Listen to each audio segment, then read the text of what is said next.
Good day, Andrea. Do you want to do the little Edward thing, the Oh, recording Lord. deal? Uh, Welcome to the Microsoft Insights Show, episode number. I don't know what it is. It is 171, by the way. Episode 171 on So, September 27th, 2023. Rod, where is everybody?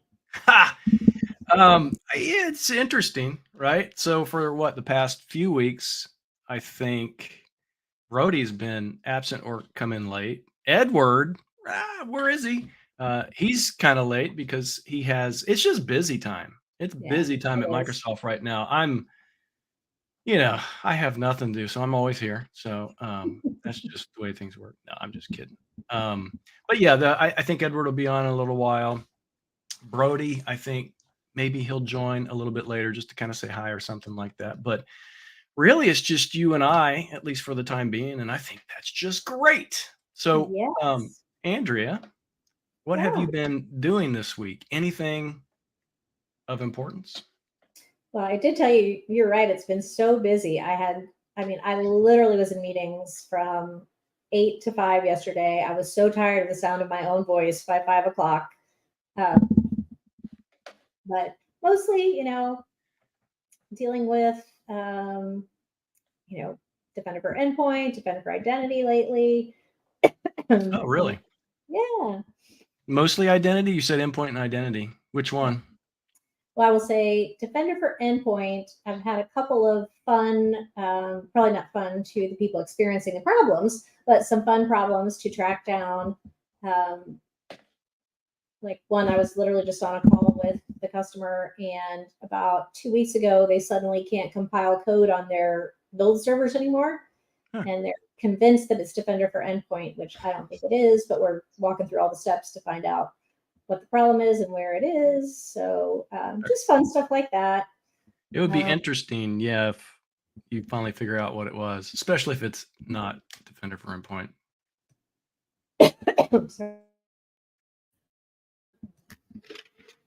Oh, I still have a so tickle in my throat. well, and that's just evidence that you talked all day yesterday. You just proved it. You proved your story. We don't even have to fact check at this point. So what's the identity stuff? Because that kind of moves into what I was going to kind of talk about here in a second. But what identity stuff have you been looking at? Well, I know, one of the hardest things to do, I remember before my Microsoft days when I sat on as a customer, is keeping up with everything that's new, right? What are all the new features, functions? And, now with Defender for Endpoint plus Defender for Identity, we can start dealing with some of the adversary and the middle attacks and the business email compromises. And, we have like a 99.99% confidence rate of, if we discover one of those types of attacks, we're, almost 100% sure it's real. And you can now disable a user based on that, right? If you find a particular user that's been compromised, we don't even need to have a admin disable that user. Obviously, we don't have to have it that way if you don't want to, but showing customers up and showing them where that new feature is, because they've been reading all these blogs and they're like, where is this? How do I do that? So I'm working with them in that particular way. Noodle, Yeah, that was super that is fun. interesting, right? So that is really, I think one of the most difficult things for our customers these days is literally trying to keep track of or figure out what we've released, when we've released it, why we released it. Because we tend to make big announcements, but it's like the little nuanced things. I don't think we have actually caught up with our accelerated development cycles as much as our engineers have. So yeah, trying to find that stuff. I mean, that's one of the primary reasons why the newsletters that I deliver every week, that's the reason why they exist, because it's just hard to keep up on that stuff. For sure. And I mentioned, so we had Merrill. You remember Merrill was on the show a couple weeks back. Does the intra stuff. He's an intra PM. He has an intra newsletter, right? So that kind of down the same vein as the identity stuff, not Defender for Identity, but intra, right? So all of the ID stuff. So what I've been doing for, oh my goodness, it's starting to drive me nuts. We have plenty of time. Microsoft Ignite, what is it? It's the 14th through the 17th of November, right? If I can catch that quick. Um, there's going to be a lot of security content. I've been working for like the past couple months on a pre-day workshop. We have a lot of really good content to provide hands-on labs for Sentinel. That's easy, right? Microsoft Defender for Cloud. That's easy. Even Purview is pretty easy, but Intra is the one thing that is actually more difficult to pull together hands-on labs for. So that's where I've been kind of noodling along, particularly this week. That's the last piece of this pre-day workshop that I can't seem to finish for whatever reason. But I'm still working on that. But um, I guess I could say it, but Microsoft Ignite, the in-person event, the in-person experience, sold out. It's I crazy. won't say how many actual attendees there are this year, but I think once the show's over and we kind of talk about how many were actually in attendance in Seattle this year, I think a lot of people are going to be super surprised. It's going to be a really good in-person experience this year, and I feel bad for the folks that weren't able to kind of pull the trigger on registering right away. I know it's difficult for a lot of people. You know, I've worked conferences and shows most of my career in IT and in technology, and it's difficult for anyone to get justification from a management to attend until the actual session catalog is available. You don't know what you're going to see, don't know who you're going to talk to, you don't know what content there's going to be. So that's difficult for a lot of people. But this one's going to be super special and just the beginning of getting Ignite back to its pre-COVID glory. So it's going to be awesome. I know. I think people underestimated how interested people were in in-person events again. I mean, so many people still, I think at a certain level, there were many people who I don't think realized how important that human interaction was.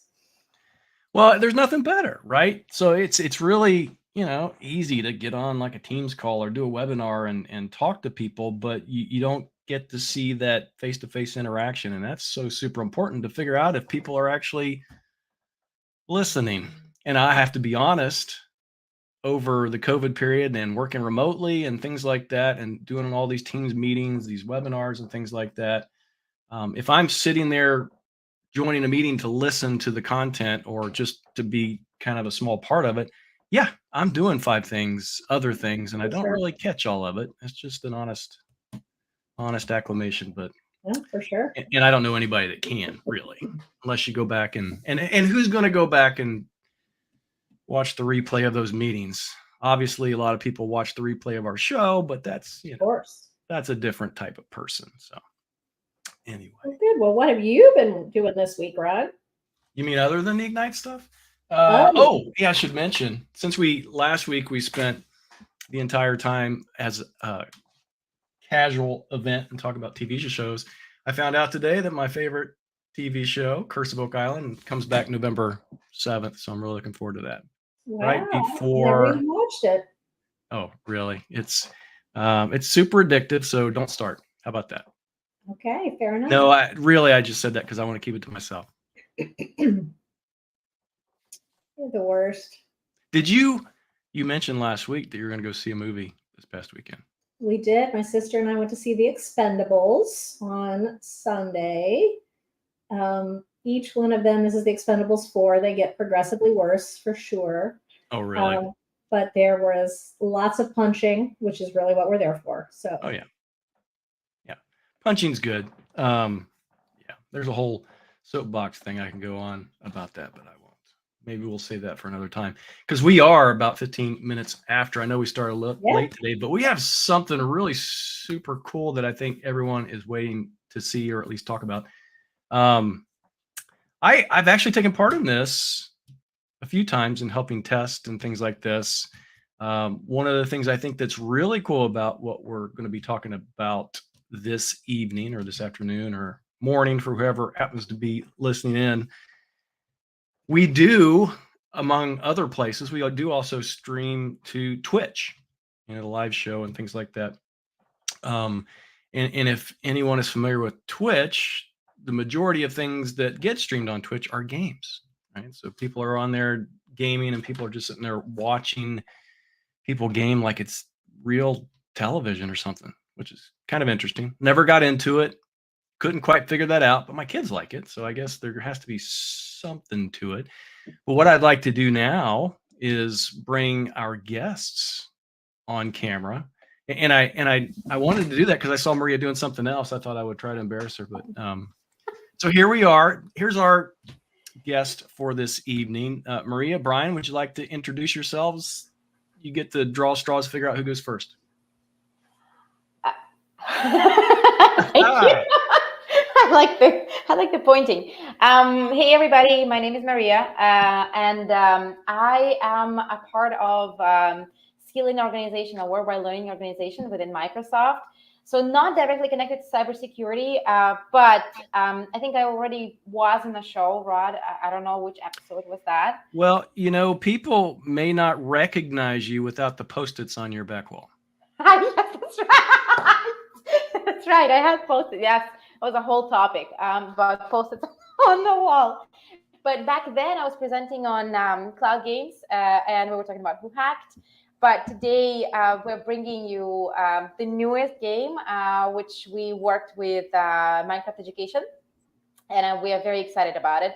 But my role is connected primarily to skilling, to user experience, to skills taxonomy, and also I manage kind of how do we train people, how do we skill people through games. We did it with Cloud Games.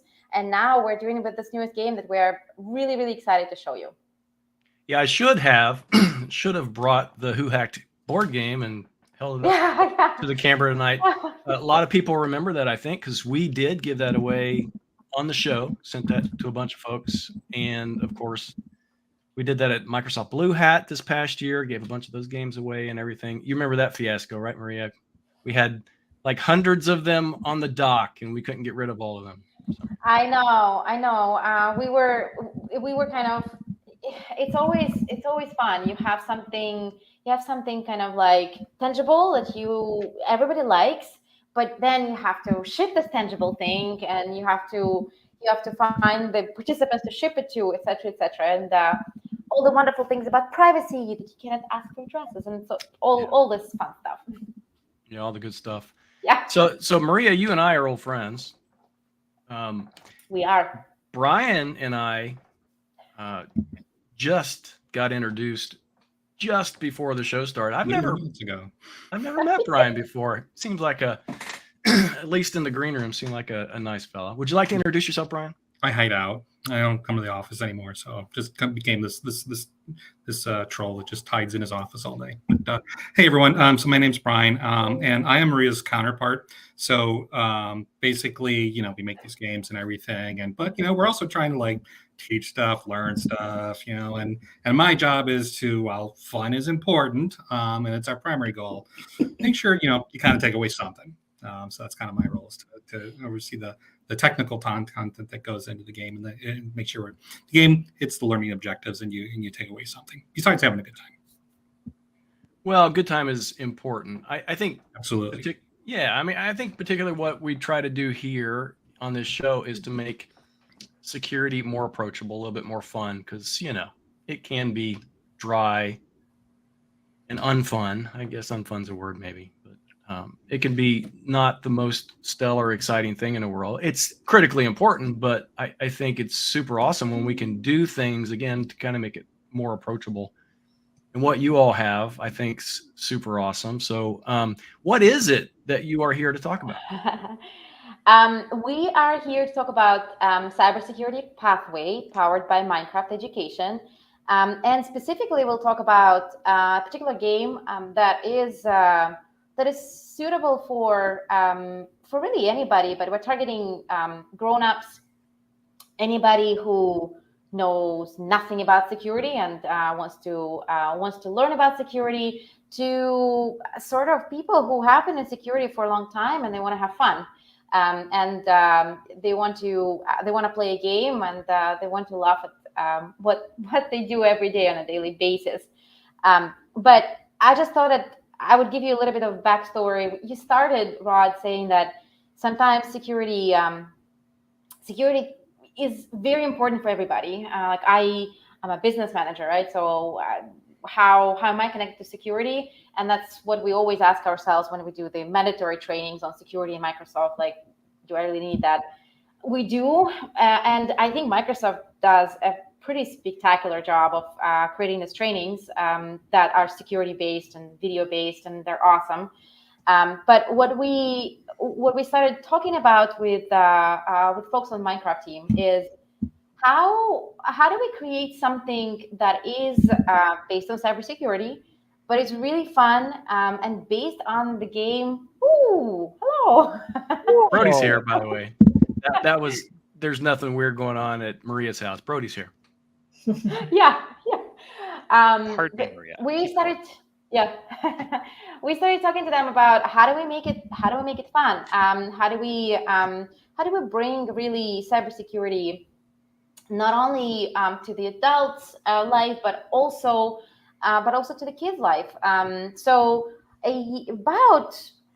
Last summer, I got in touch with Minecraft folks, and we sort of crafted a plan, and we are targeting the October month, because it's Cybersecurity Awareness Month, to release a whole bunch of content that is going to go live next week.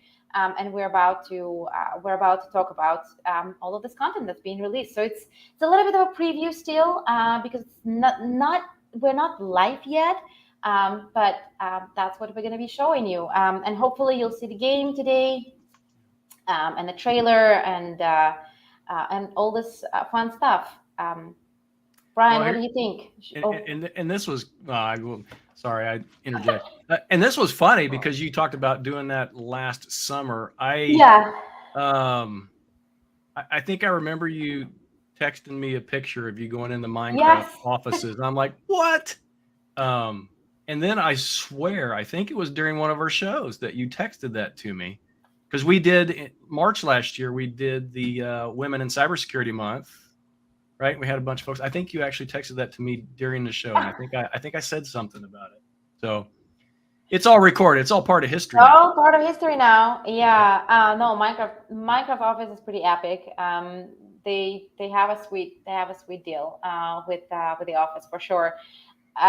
It's kind of a long way in the making, but I think the stars kind of aligned, because we wanted to produce content for obviously for adults. This is who we are working with. This is a skilling organization, right?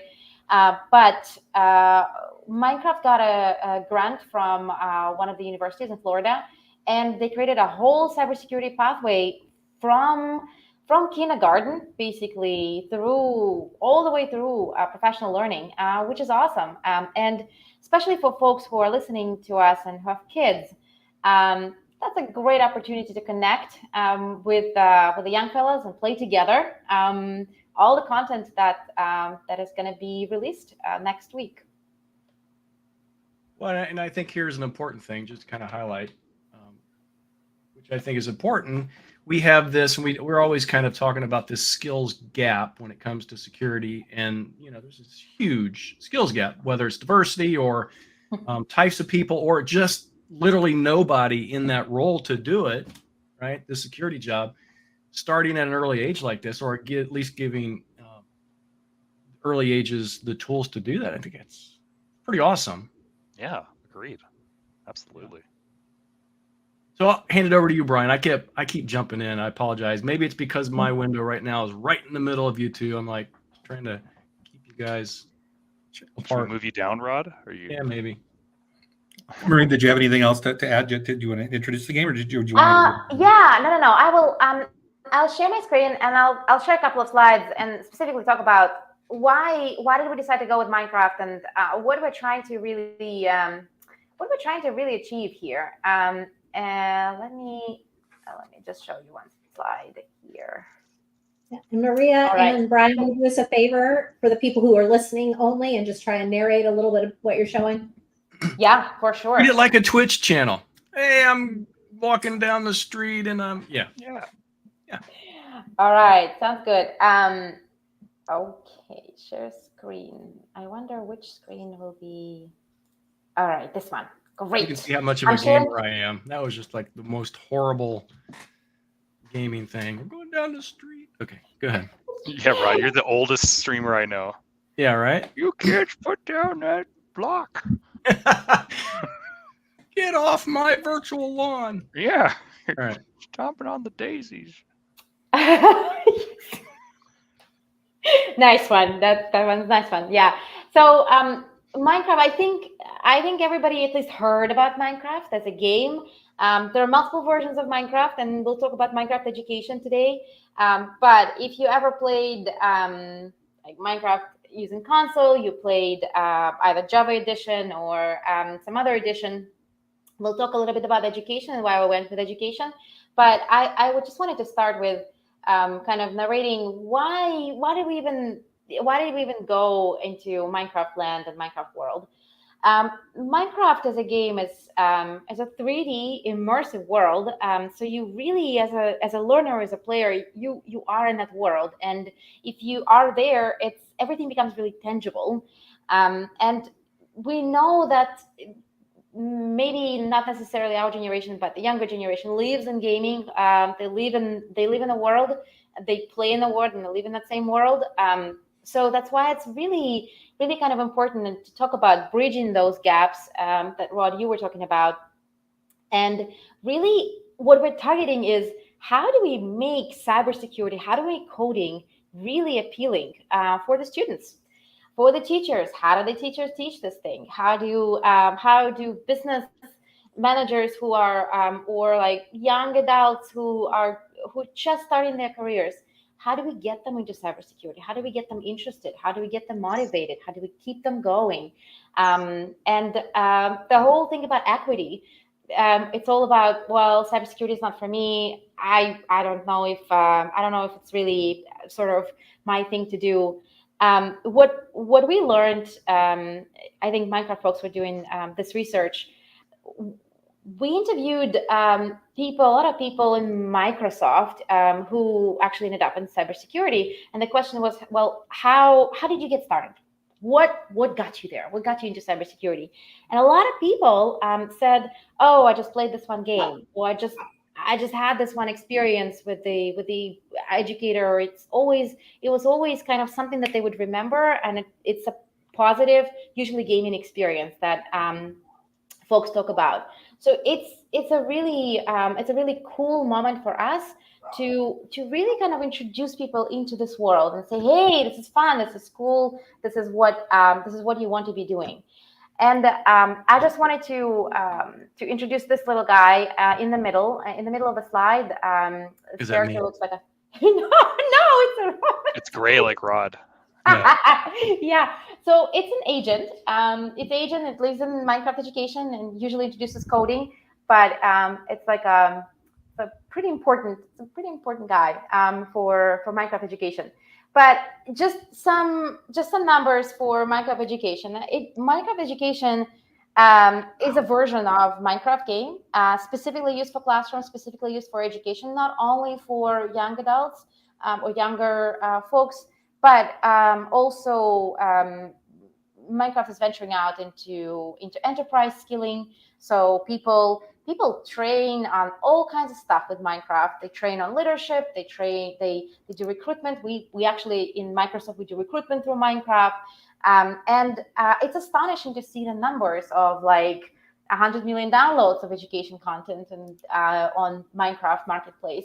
And when you look at the numbers like that, where you have millions of students who are participating in these activities, millions of people downloading, and just the reach of Minecraft, of gaming in particular, it's astonishing to see. So this is one of the reasons we went with Minecraft, because of the reach, because of the name, because of the brand. It's Microsoft. It's within the family. So it's we're demonstrating one Microsoft approach with all of the stuff that we are dealing with.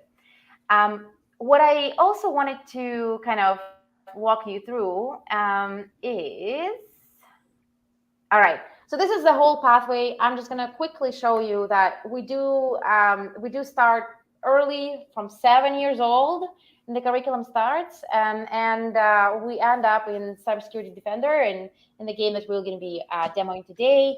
That's our adult audience. But if you look at, if you kind of look at the progression, you'll see that we actually touch really young folks, and we go to kind of to adults, right? And the maps and the world's games cover a lot of subject area on cybersecurity. Again, the crazy thing for us, and it's really important, is how do we make cybersecurity really, really, really cool for young folks and not so young folks with our map, and just get it exciting and get them excited about this. That's amazing, Maria. How many kids get into the CyberSafe program from K to 5 and then up? Do you have like numbers? Like, is it a lot? Oh my gosh, yes. Yeah. Unfortunately, Laylah wasn't able to make it, but from her, so they started with Home Sweet Home, and this world was released. It was a very, very quick release, but since the release, I might be wrong, but it might be better numbers right now. They've experienced 5 million downloads. It's amazing. So it's something that I mean, young people do enjoy, but this is an opportunity, I think, for folks who are listening to us. And again, you have kids.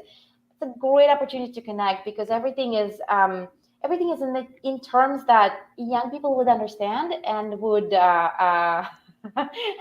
and would be able to relate to, and you would be able to sort of build like better together, sort of thing, to build this relationship within families. Really I'm sure cool. you're going to cover this, but here's a question. I know it's going to be, everybody's going to ask this thing, and I've answered it a few times, but yeah, let's be definitive. How much does it cost? Can anyone get it? Apparently, this individual is K to 5, so. Yes. So anyone can get Minecraft education.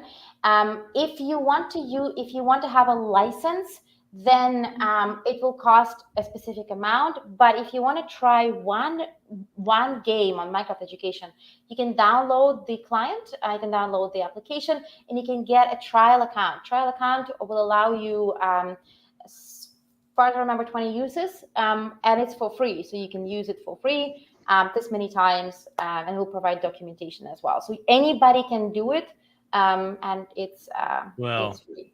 I had difficulty, so I don't know if that's a true statement. Anyone can do it. I'm just kidding. There's a maximum age, Todd. Yeah, I'm just not. There is a max age, I guess. Well, Is there an ARP version? AARP? I'm just kidding. Maria, just don't answer his questions if it gets to you. Sorry. Absolutely not. It does say 18 plus, but I mean, I think you need to know how to use a computer for the I thought that Cybersecurity was a Defender. size. Sorry. Oh, Yeah. by the way, we so this is a funny story, by the way, about 18 plus. We were laughing about 2 weeks ago when Laylah was like, Maria, we gotta change to 16 plus, because everybody on the team is asking, wink, wink, 18 plus. What are you doing? What are you doing? What are you doing with this content? Yeah, what's in that game? Yeah. Oh my goodness. You got naked zombies running around. No naked zombies. We'll show you the Okay. game. So no right. naked zombies. But the creepers are naked technically, right? The creepers don't really have clothes. That's Yeah. true. That's So true. they can't.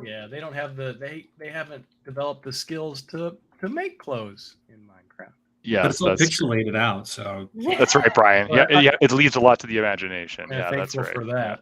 Yeah. Yeah. So I can talk a little bit more about the sort of all of the maps and everything. But what would be better is we're going all of this goodness is going live next week on Tuesday, and I'll give you the URL that everything is in there, and I'll give you the URL for specifically our content on CyberDefender, and what I kind of I just wanted to introduce you to the CyberDefender and the kind of how would you use this content, what would you do with that, and sort of why did we even do that? When we started kind of developing CyberDefender, we really were focused on producing something for beginners in cybersecurity. But I kept saying that I want to produce something like a good Disney movie. And a good Disney movie is like, it's for kids, but also adults love it because some jokes are for adults who understand. So it's a little bit like, yes, it is for beginners, but if you're a pro and you already know everything, of course, it's just fun to join in. And really, it's for variety of usage. It's for you're a professor at university and you were thinking about onboarding for students, so you're thinking about enrolling more students into cybersecurity classes. That's a great first piece that you can kind of present to them. Or you are running a cybersecurity event and you want to have fun. Use it for cybersecurity event for the awareness month of October or any other time, and use it for Q&A, etc. It's just a fun time, fun thing to get into. And this is a tower defense game. If you ever played Plants vs. Zombies, a quick show of hands. Have you heard of Plants vs. Zombies? Nice. I've played it. I've watched my kids too. Okay, I have to admit I have watched them play. It's a similar concept. It's a very similar concept to what we're doing, but with a twist. And I'm sure Brian will let us know. Will show us the game and will show us around in the game. And there's a lot of quirks and interesting things that I think were very cool to show off. But what we wanted to share with you also is the trailer, so you can actually understand what the game is about, and then we can jump into the game. I hope you will hear the sound. It should. If not, we'll hum. Okay. All right, let's try. All right. Or I could go into announcer voice and try to narrate it. Love that, Brian. You don't want me doing I'll do that. it. No. All right. Imagine a world. Imagine a world. All right. Also, yes, share. Okay. All right. Oh, let me pop it back up here. Let's see. Mute screen audio. No, it's going to have the audio too. You ready? Yes. It's going to be great. Here we go. In the digital world, there's always a cyber threat headed your way. Could you have a career protecting others online? Minecraft Education is excited to announce CyberDefender. In this tower defense style game, waves of hostile mobs represent cyber attacks. Use gates and towers to protect your base. Let your friends in, but keep attackers out. Replay levels to try out different defense strategies and earn as many diamonds as possible. As you play, you'll gain valuable insights into real-world threats and discover new possibilities for a career in cybersecurity. Play CyberDefender for Minecraft Education today.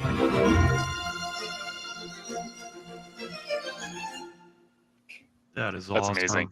Oh, If there's the link. someone had told me you could win diamonds as a prize, I would be playing diamond. Minecraft way more often. Andrea, diamonds are like pinnacle Minecraft. Okay, you would love Yeah. it. If you like diamonds, then You you got to make get diamond, yeah. mining. You can make Yeah. diamonds. I should note for those that were watching, just in case, no animals were harmed in the making of the trailer. No Right. horses were disappeared, and no rhinos were. Yeah. Thank you, Yes. Rob. We were concerned. Thank you for this. I want to play this. I want to tell everybody about this. I'm gonna volunteer at B-Sides So Calgary. and get a month. I'm gonna tell people. aka.ms/CyberDefender.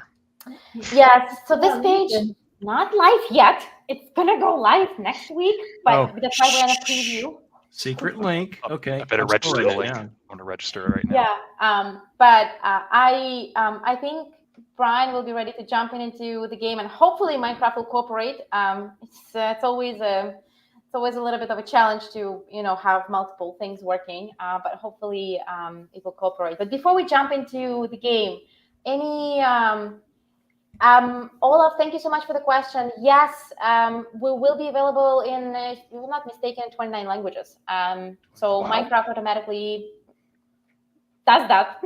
So that's also pretty darn amazing. Any other questions that we can tackle?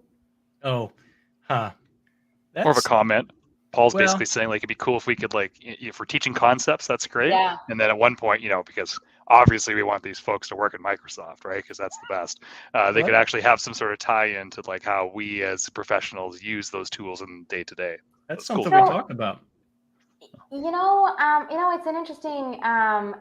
Let me stop sharing the screen and get there.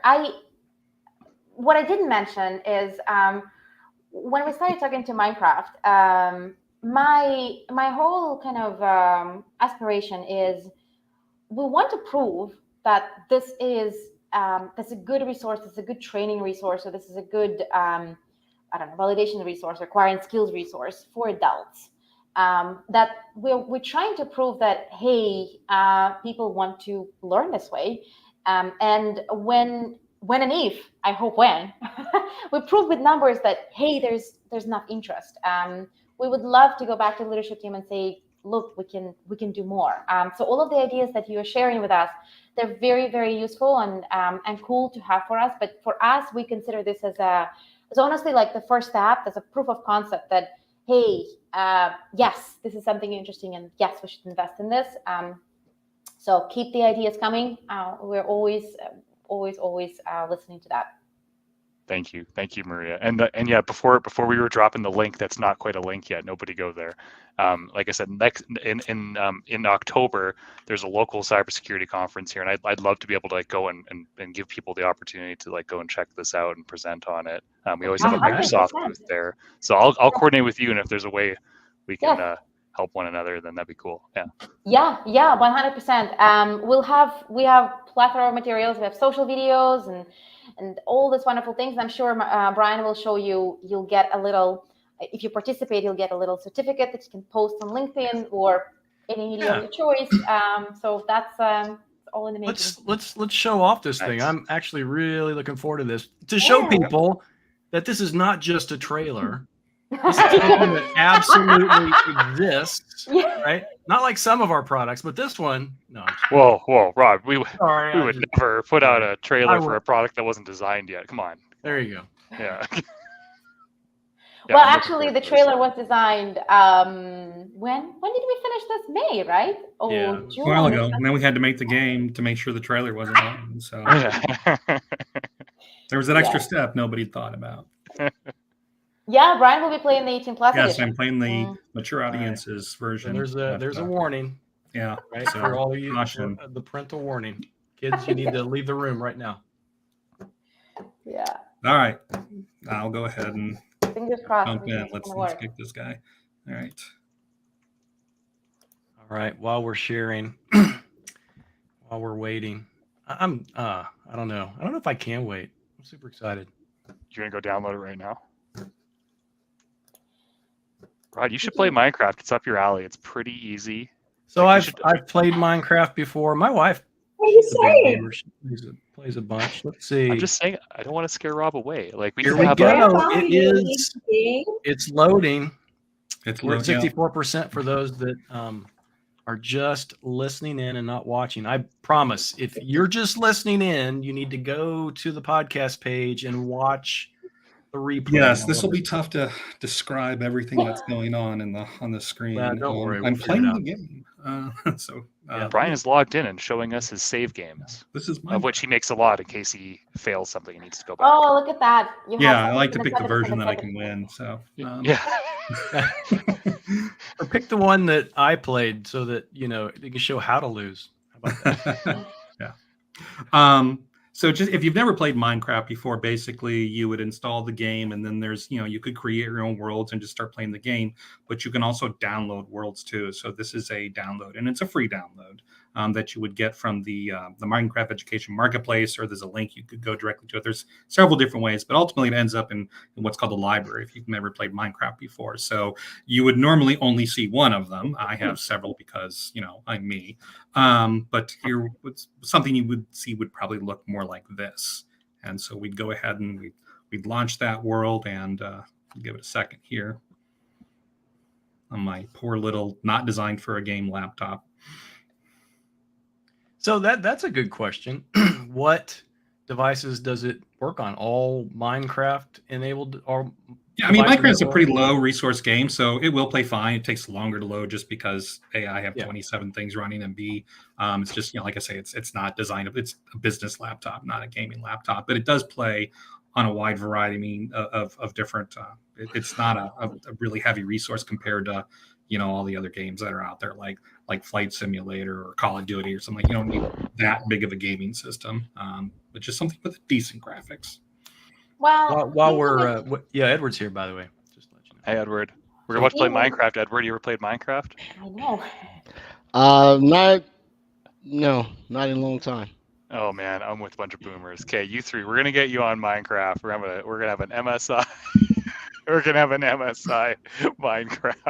Yeah. It's gonna be great. As someone who's never played Minecraft before, I did not realize that you could play with other people as well. So, Oh yeah. Brian, do you see a lot of people doing the actual CyberDefender together? So it's not designed to be a multiplayer game. That is a possibility. That's not what we intended in this particular game. But yeah, Minecraft can be played multiplayer. This one really wouldn't work out like that because it's just not designed to be that. But that's certainly something we would explore, and we've developed multiplayer games before. Yeah. But think of it this way: you can compete with everybody, and Brian will show you. Brian will show you how. Scoring, there's bragging rights. You can definitely sort of play together. Just not in the same world is basically what we had kind of designed. So I'm going to jump into the game here, and the first thing it is so if you've never played Minecraft before, we do have a tutorial for how to play Minecraft, which is basically also a tutorial for if you've never really played like a first-person view game before, where you use the WASD keys to move around in the world, use the mouse to click things. So we're going to open up to as many people as possible to play it. So if you've really never played a game like this before, there is a tutorial here. I'm going to skip that just in the interest of time. So we're going to go directly to the game. He's very experienced. Brian knows what he's number doing here. Number of worlds. Yeah. I figure there's more people probably familiar than ones that aren't, but it's there. If you're like, oh no, I've never played Minecraft before, we've got a tutorial there to help you get started. So here we're in kind of the hub or the library. The lobby, and we have a couple different places that we can go. There's 3 different versions of the game that you can play. And you can see here, if you read the signs on the wall, it'll say it's a 50 minutes. So this is the short version, which is kind of for beginners, or just 50 minutes, something might be delivered, like if you're delivering a classroom and you don't have a lot of time and you just want to do a quick game, you can do that. You can do the full first beginner level game, which that takes about 45 minutes to play. And then we have an additional advanced level, which is once you've kind of mastered this one, or if you're kind of like an expert tower defense game player, expert at Plants vs. Zombie, and feel like this one might be a little too easy, the advanced one will definitely give you a challenge. So I'm going to go ahead and we're going to start with the beginning level. So we tap on that. And here we start within our little world here. Now, the premise of the game is essentially that you are protecting a farm here. We have a marketplace, which is where the animals will go to purchase your berries, and you'll make money when they purchase. And then you've got your vault or your farm, which is the berry farm itself that you're going to be protecting. And there is you are hired by the protagonist, Lord Brightguard, to defend this farm from the evil character of Malcolm Warecraft, who is, or Malware for short, who is going to try and send his forces to try and destroy your berries for whatever reason. And so the way the game works here is you have essentially a map, and I'm going to walk around just to kind of give you an idea of what it looks like. And actually, what I'm going to do here, I'm going to climb this tree. Whoa. Oh, and there's a little hidden gem. I didn't mean to show that too quickly, but there's little hidden gems. Andrea's excited. She loves the shiny things. There you go. Yeah, you can go find shiny things, which earn you money. You can say, I have a whole whopping 1 space buck. And here's where the map is. So you can see there's the forest. There's where the different entities are going to come to your farm, both good and bad. And this is an interesting take on the tower defense, because usually with tower defense games, you're totally defending against evil entities trying to get to your base. Well, this is more about security, and you can't just lock the door and shut off everything, because you have to let the legitimate business get through. So you have to. This game is about balancing a mix between letting the friendly traffic come through, but also defeating the bad traffic from being able to get through here. So it's a very simple map here, and the way that you start the game is when I first jumped into the world, you see this little mailbox here that's jumping it because it really wants your attention. And so we'll click on it, and it says basically greetings, and thank you for agreeing to protect the berry farm. I'm not going to read the whole thing to you, but essentially it's kind of giving you the premise of the game. And it's going to, first thing it's going to do, it's going to launch a tutorial to kind of give you an idea of how to play the game. And this is partially a sort of a cutscene where we're explaining how to play, but also it's interactive as well too. So it kind of starts off with this cutscene, which is basically explaining what I just said, that you have the animals that are trying to get to the marketplace. And you can see there's the friendly animals, so that we have foxes and we have horses. I don't know how friendly that fox would be. Hey, Rod, come on. Like, it's going to the marketplace. It's a customer. In the marketplace, and you can opinion. see the money's going up, and so you're earning, and all is good in the world. Yeah, making money, selling berries to foxes. See, Rod, don't be mean. So, this is an interactive tutorial because, reading is for suckers. So basically what we have here is, it says right click on the button. There's a little bit of reading you have to do, but you don't have to do a lot of reading. So we select the block, which basically there's our vault here. So it's kind of explained the concept with the berry farm, that's what they're trying to get to.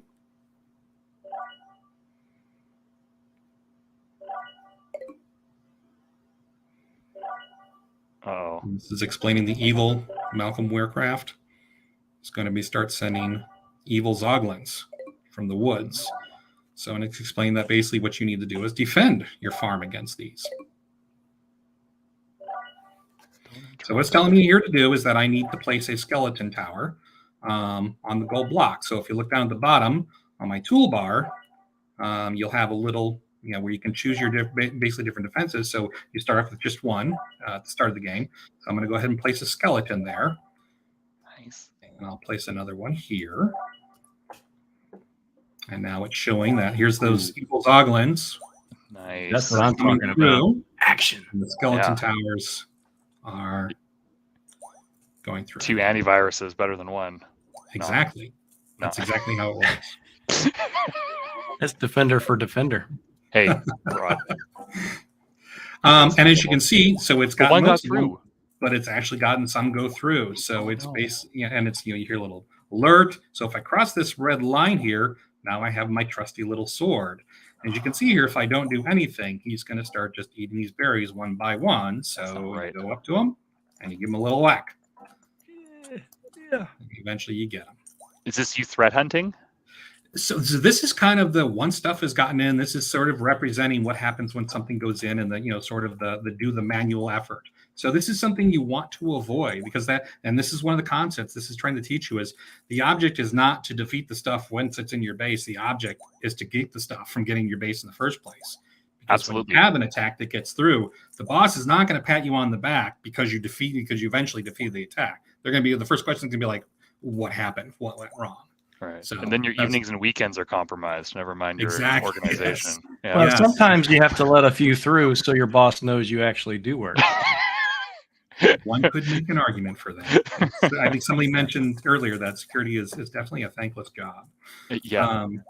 So it's kind of showing you how to play the game here, and of course none of this awesome. mattered because it was just the tutorials. So we teleport back in, and now we're back at our mailbox, and it's telling us that now the game's going to start. Animals will be arriving soon, and it's telling us that basically I have to make sure that a skeleton antivirus tower is placed. So one of the things you'll notice here is a lot of the names of the objects sort of have their analog attached to it. So the skeleton tower is representing what an antivirus solution might look like. So I'll click next. It's basically explaining that you earn coins as they get through, but you can use those coins to buy more defenses. So I might want to wait because I want to play my defenses first before things start going. So I'll put a skeleton tower right there to start. And I've decided that's, I don't have a lot of money to start with, so I'll just start with the 1. And I'll go ahead and start the level. And now we begin with wave 1. real. I'll kind of run forward to show you what's happening. So as you can see, the animals and the attacks are already starting to come through. And we've I'm got a waiting for time another. limit, so that simulates real life too. Boss breathing down your neck. Right away. Yeah. There you go. So what are those things? Are those rhinos? They look like rhinos, but They're they look like- zoglins. Yeah. So Zoglins. all of these games are entities that exist within Minecraft. So, Okay. so, We did so, not. what's the significance of the fox? They're They're friendly. good guys. They're good guys. Yeah. So They're your customers. foxes and your Cute. horses are your customers, essentially. Yes, exactly. They're your customers, and they need to get through to your farm to do business. And that To earns do- you money. You can see my money is going up. You can also see my score is going up too. So every time my tower defeats one of these zoglins, I get a score on the right. So is But there what a if- running tally? There's like a whole list of who does the best and gets the biggest scores. Because Worldwide? what my thing is, what if the fox is impersonating and then he's in my hen house? You know, maybe that might happen. I don't know. Oh, If the fox does impersonate. I don't know. Foxes- Does that You'll have- happen in security? I have no idea. You'll have to play the game to find out, Edward. Can't do all the spoilers here today. Yeah. I'm as I'm getting older, I'm actually turning more into a gamer. I don't like first person shooters, but I like strategy and role playing. This is actually pretty cool. And Yeah, while it feels like a first person shooter, again, the goal is to strategically place your defenses so that nothing does get through. The sword is a last ditch, that's kind of the when stuff gets through. So the object of the game is to not let stuff get through, because once it's in there, you can defeat it. But one of the mechanics of the game is you don't earn score for defeating any attacks that get through. So once they're in your base and they're there, you can defeat them, but you get no score. So that's the object. That's how you get the best score. The better you are at placing your defenses and not letting stuff get through, the higher your score goes up.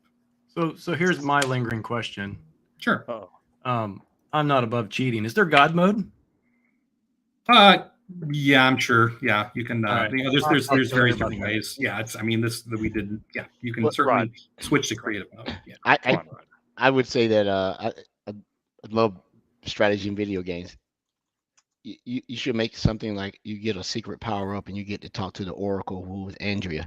Like, hey, I don't know what to do, and then next thing you know, Andrea comes up and say, hey, this is what you should do. And we should have a I know you say it's not multiplayer. Did I hear Maria correctly when she said, "Oh yeah, we're going to make a multiplayer version for Microsoft Security Insight podcast, so we can have, so we can have a big old contest and give out prizes." As long as you Right. give her a charge code, they can do whatever you want, Edward. Yeah. Oh, is that how it works? Yeah. That's pretty awesome. This is awesome. Yeah, it is. God, man, we had one, and we can have everybody on the show just play. Oh. And you can share your score. Yeah, you can play You and can share your share your score. score. And Did see, you here's see one on the guy. screen? Brian was. I don't know if you caught it, but Brian was showing on his screen the little mail that you receive, and you saw like, okay, he has 46 coins and his score is 48, and it says in there like maximum score, maximum number of points you could get is blah for this wave. So you potentially can do better if you didn't do better this time. See, he lost one. So Brian, you lost a cherry. Come on, Brian. I did. I was letting one get through to kind of show you what that looked Yes. like, and basically so.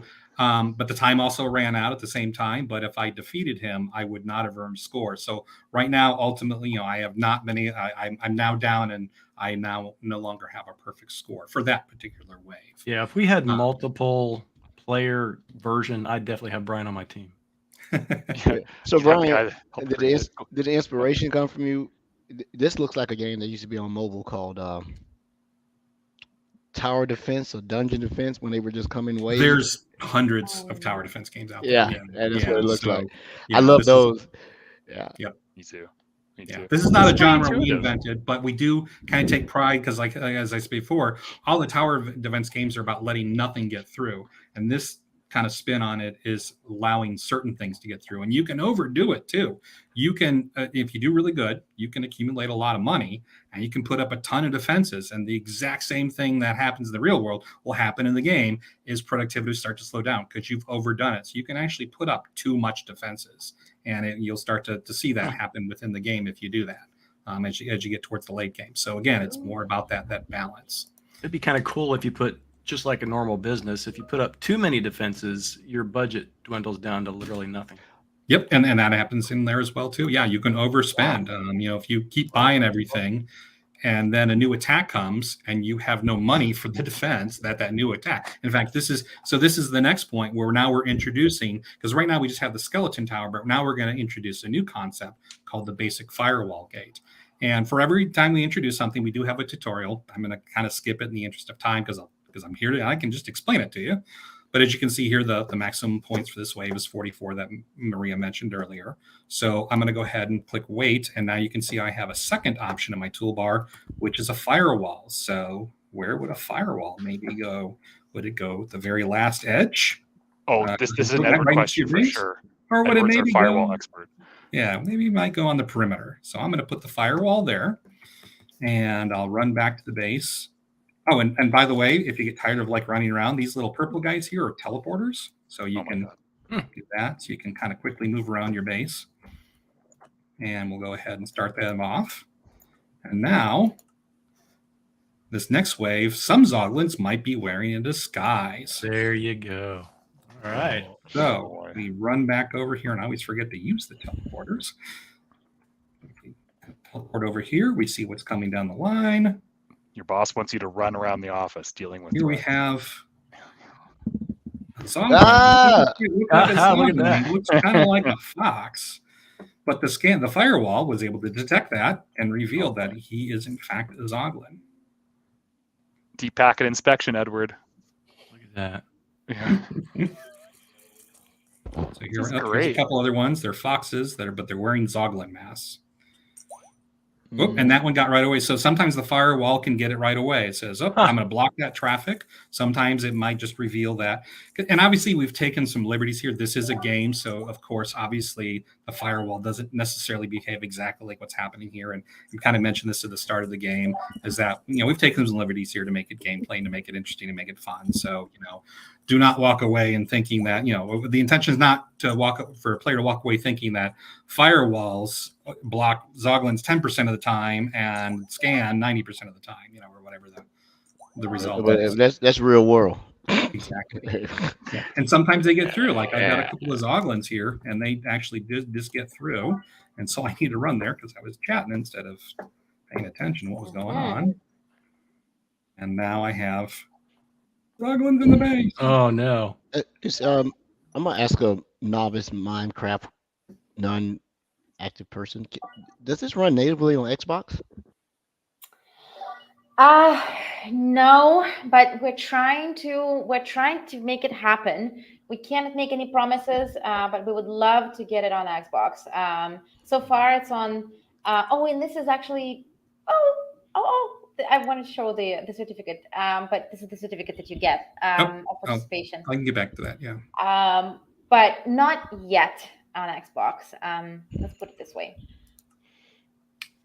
So I just I have the that Logitech G Cloud mobile thing, just so people know. I have downloaded to that, and I can play it on that. So any Android device, you can download and play it on the Minecraft version. And if you want to cast it to your TV from an Android tablet or something, you can do that.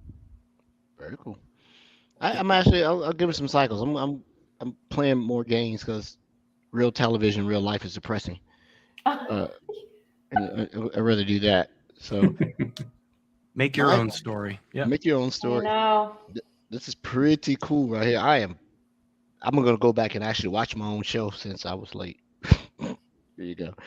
But this is cool. So what I'm doing here is I'm skipping ahead because obviously, eventually we the game does introduce more things, and instead of watching me play for the next 10 or 15 minutes to get there, I'm gonna have a save game in place here where I'll show you what it looks like a little bit further ahead into the game.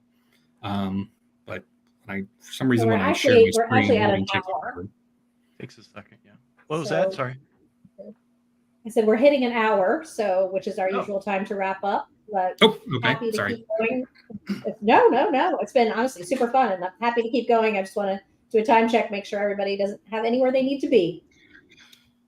Yeah, actually, I just wanted to kind of show what it looks like a little bit later in the game, just to give an example. So, with this point where we're a few more waves ahead, we have additional gates that have been set up, and they all have different properties. Like one's a firewall, one's a scanner, one is represents identity detection. As the red gate, we have this antivirus gate, we have an advanced antivirus gate, but then we have various different towers that will eventually unlock. This is a DDoS direct denial of service diversion, because we have denial of service attacks as well too, in the form of bees. So there's different defenses, and the strategy here is to kind of look and see what are the things that are coming down and determine what is the best, what's the best defense, where's the best point to place it, and how many should I have? How many firewall gates should I have? How many IDS gates should I have? As you play the game, additional defenses become open to you. Additional attacks come through. Like I think right here we have the slimes are coming. So now we have the slime, which is the analog for that is a worm virus, because the slime in Minecraft, once it gets to a certain point, then it will actually split and do multiple attacks, just like a worm virus does. So we start that wave off. Yeah, I just wanted to say, as we're kind of wrapping up and showing you the level, I think there's a lot of, it was a labor of love, and Brian and the team, countless hours were spent on how do we align the Minecraft entities to the actual attacks, like how the behavior of the entities aligned to behavior of the viruses, and behavior of the towers aligned to the actual antivirus stuff. I think there's a lot of fun, especially for people who love Minecraft and who know how different characters behave. That's a very neat feature. So there's all the library. And just the last thing I want to show off is, we do want you to take away some. We do want you to take away some learning stuff. So we have this library that you can go to at any time. And this kind of explains what each attack is, what it represents, what the analog to it is. So we have that for each defense, each attack, each tower. So there is some things you can take away. We kind of designed this game to have fun and accidentally learn something while you're at it. It's kind of was. Well, it looks like we're going to have to do an AI threat thing here shortly. So tower defense, maybe, since everything's AI these days. Who knows? Yeah. Yep. Well, that is super. There's There's a certificate. Let's see what that looks like. Again, for those that are just listening, it's not quite live yet, but eventually. Oh, it's not there. All right. For those that are just listening to the episode, please absolutely come back and watch this on the podcast page, because this is some cool stuff. And unless you watch it, I mean, you're already going to want to play this thing, but once you watch it, you're going to be hooked, I think. So. Yeah, let us know. We can share these links with the folks. It's aka.ms/CyberDefender, and really this is the page where everything will be on the game, the explanations, we have Microsoft Learn modules as well together for this game. So there's a lot of goodness there. We're going live again next week. So if you're hitting the CyberDefender right now, right this second, it's not going to the right page, but it will next week, we promise. That's awesome. Yeah, and we'll have all the links and stuff in the show notes, so everybody will be able to capture all that stuff. I think we've talked about a few things today. I think I have some links already, but yeah, check the show notes for everything. And you said it was next Tuesday? Yes. Tuesday. Yes, next Tuesday we're going live with all of the cyber. Which is October 3rd? October Is that right? 3rd. It's October already? Wow. Yeah. That's great. Yeah. That just means Christmas is right around the corner. And we're going to have, obviously, our Christmas show this year. So maybe we should just do some Minecraft. Sure. We should, have super tokens to power up to one of the Microsoft Insight podcasters. And so when folks need that, they can call in us for advice. That'd be cool. And man, this is cool. trying to get on my PC. I'm distracted, so I need to stop. Wait till the show's up. I'm distracted. I'm going to links trying to get on. I'll wait. I want to be rude. Edward is highly competitive, Brian. I think he saw your score and he wanted to beat it right away. Right away. Go for it. That's what we did. That's what we did testing it. We were constantly trying to one up each other on the scores. And well, he said MSI server, make it happen. I just sent all my stuff to Trevor. I don't have any equipment left unless Trevor wants to stand up a server. I'll be quiet. I showed up late, so I have no ability to talk. But this is cool. I will go back and actually watch the show and see the entirety. And I actually have a gaming PC that I bought and stood up over the last couple of weeks, so I'll put it on that. That's where you've been. Okay. Yes, getting away from this stuff. Not this stuff, but life. That's it. Well, everyone, we're at 5:12. Thanks, Maria, and thanks, Brian, for coming on. My apologies for coming in late, but the little piece that I saw has made me go back and say I'm going to watch this tonight. And if you guys need any images of our likeness to include into the game, I'm sure that we would be more than willing to submit those to you. And that's it. Thank you. I would hope that you guys will be continued listeners and viewers of the show. I think we do some pretty cool stuff. And we appreciate you taking the time out. That's awesome. Thanks for having us. Thank you so much. It's good to see you again, Maria. Nice to meet you, Brian. I'm going to send you some Post-its. Okay. Make sure you guys stay attached to the show. We have a lively Christmas show. It's going to be live. You got to wear your Christmas stuff, though. Right? Yeah. Maybe we should have a Halloween show. Rod, you can come dressed up as you. We tried to do that last year, if you remember. And you were the only one that dressed up. So. Yeah, you guys. I got punked last year. I got catfish last year. So we actually are supposed to have a dance off. Maria Thompson's supposed to come back for the Christmas show. Oh, nice. Wow. Nice. Well, everyone, thank you for watching, listening to the Microsoft Security Insight podcast. Thanks to Maria and Brian for coming on and talking about cool things you can gamify and make any subject fun to do. And we're looking forward to our listeners and viewers and supporters coming on next week. And awesome. And all right, have a great time. Talk to you all next week. Thank you. Live long and prosper. Thank you.